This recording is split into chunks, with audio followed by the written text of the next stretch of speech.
Welcome sa Test the Online program. So, ngayon po, ang ating pag-usapan, ano ba yung pinagkaiba ng ating wire stripper at saka wire splicer. So, para silang magkapareho, magkalapit, pero po may pagkakaiba. Ano-ano ba yung ating tinatawag na wire stripper? Ang wire stripper po natin, meron po tayong electrician's knife, wire stripper. Pambalat po siya ng wire. Meron din tayong manual wire stripper. Meron din tayong automatic na wire stripper. Ano ba yung ating wire splicer? Ang ating pong wire splicer, ito po yun siya. Ito po ang ating wire splicer. Yan. So, paano ba natin to sila gagamitin? At bakit sila magkakaiba? Una natin ipakita yung ating wire stripping. So, ano ba yun?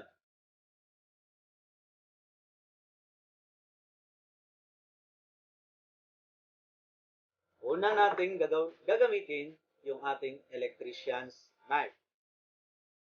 Electrician's knife po, medyo curved siya sa bandang dulo kasi po, yan yung ginagamit natin pag magbabala tayo ng mga malalaking kable. So, for example, gagamitin natin siya sa solid. Pwede po siyang gagamitin natin sa solid wire. Gawin lang natin, kailangan po ang direksyon ng ating pagbabalat ay away sa ating katawan para po di tayo masusugatan. Ilang tayo. So, pagbabalatan natin, tingnan lang natin hanggang saan ba yung ating babalatan. So, for example, ganito.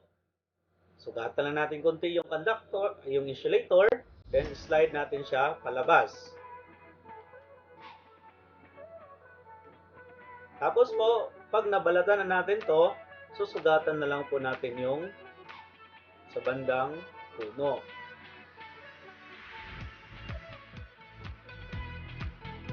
Okay na po. Then, pwede na natin tanggalin yung kanyang balat.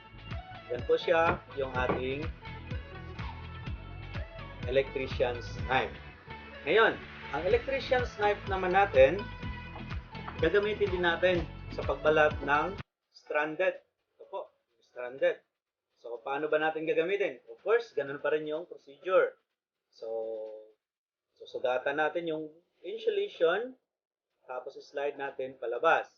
Yan po, nasugatan na siya. Then, dito, susugatan lang natin yung puno ng ating binabalatan. Tapos, pag okay na po, gamit yung pliers, tatanggalin na natin yung insulation. Ito siya, yung ating nabalatan. Ayan.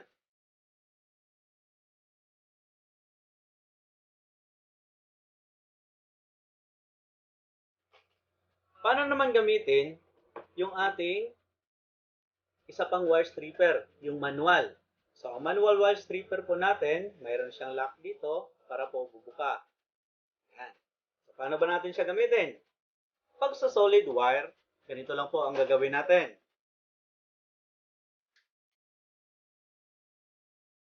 Iipit lang po natin, siguraduhin natin na makuha natin yung sukat ng conductor. Dapat po, pag ipitin natin sa ngipin, hindi po masusugatan yung ating conductor. Or else, mapuputol po siya. So, mayroon lang po siyang sukat. Dito po yan siya. So, pag grip natin, mapuputol na po yung kanyang insulation at hihilain lang po natin siya palabas. So, kailangan natin ng pliers para po pang grip. Then, hilain natin palabas. Yun na po, yung ating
resulta. So, nabalatan po ang ating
ang resulta. Ito po ang resulta ng ating wire splicer. Tapos, yung mga matutulis na dulo, pwede na po natin siyang ikakat. So, ibig sabihin, napagsama-sama natin yung apat na wire gamit ito. Yung ating wire splicer. Sunod, paano naman pag solid wire? So, ganun din ang ating gagawin.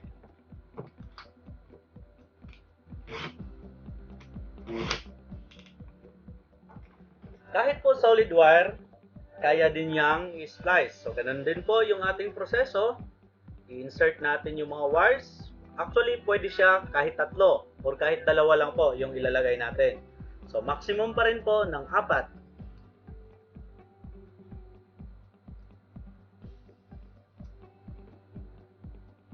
Then, of course, kailangan natin ng gripping. So, gagamitan natin siya ng pliers. Pagkatapos po, atin ang gagamitan ng power tool para po iikot. Ito po ang resulta ng ating splicer. Yung sobra naman, pwede natin siyang putulin. Okay.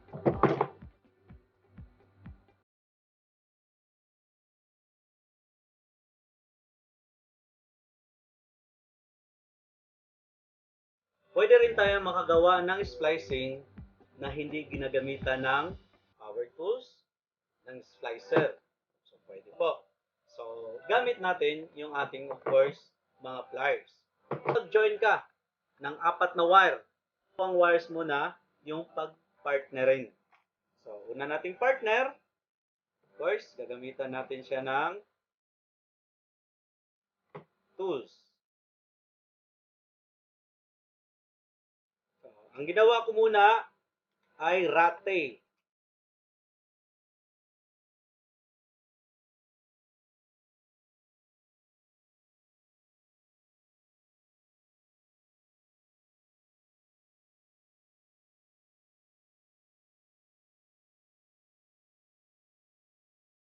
Okay.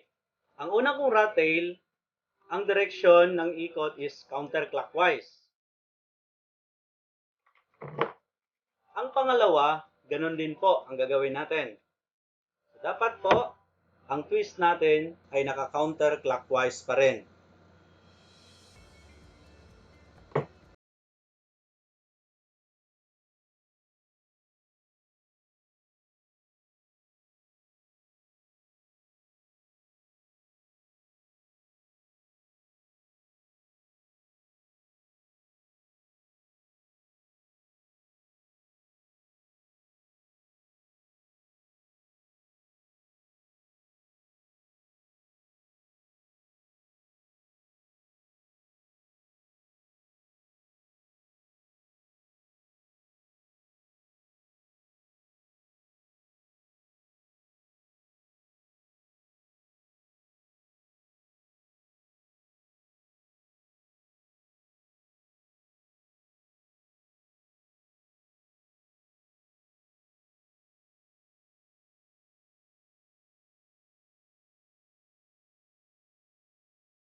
Ibig sabihin, 4 na wire po yung ating pinagsama. Of course, para po hindi masugatan yung electrical tape, kakat natin yung dulo. So, ito po ang ating manual na pag-splice ng 4 na wires.